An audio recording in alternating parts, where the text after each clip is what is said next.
that a goat ate some of the Quran. Now this is absolutely ridiculous, but let's just go through it to be clear. The narration is in the Sunan of Ibn Majah, as it's on your screen.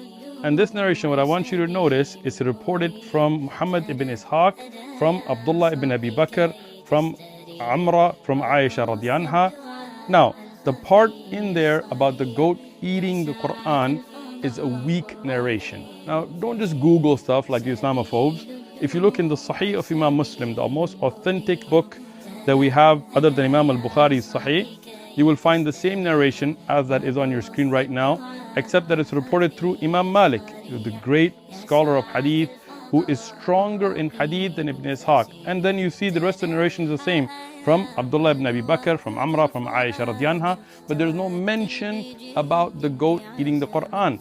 Imam Ahmad ibn Hanbal, the great scholar of Jarh wa Ta'dil, he says about Muhammad ibn Ishaq that when he mentions hadith with an, using the word an, he does tadlis. He then skips over weak narrators and hides narrators, so it's not acceptable.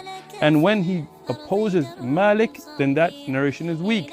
That is why the earliest scholars of hadith, like Ibn Qutayba, has mentioned in his Mukhtalaf al-Hadith that, as you can see on your screen, that when Ibn Ishaq narrate something opposite to that which Imam Malik has narrated, then the narration of Imam Malik is authentic and that by Ibn Ishaq is weak. So this narration is weak. Khalas, that's it. It's a weak narration. There is no authentic narration about a goat eating anything from the Quran. But I want to make another point.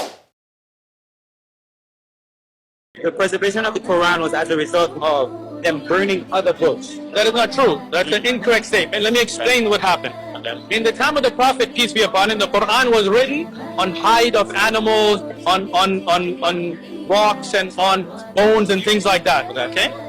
When the Quran was written in the time of the Prophet, peace be upon him, it was scattered on different bones, on scribes, and they memorized the whole thing. Right?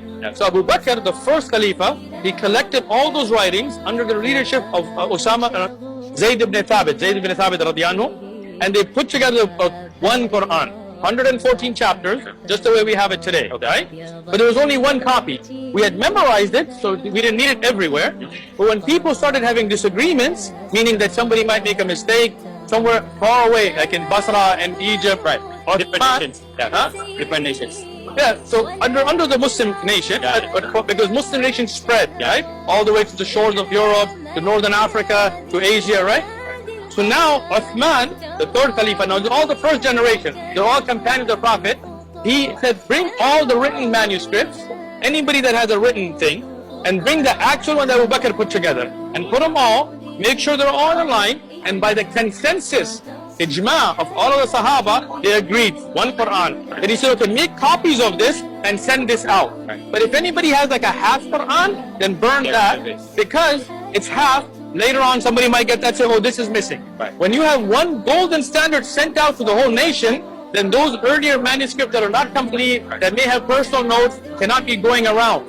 So the Quran was preserved even before that, Abu Bakr and the time of the Prophet. But this standardized one golden copy by the agreement of the whole Muslim Ummah and was sent out. 5 or 6 copies were made.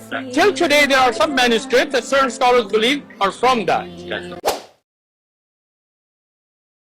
إن الذين آمنوا ثم كفروا ثم آمنوا ثم كفروا ثم ازدادوا كفرا لم يكن الله ليغفر لهم ولا ليهديهم سبيلا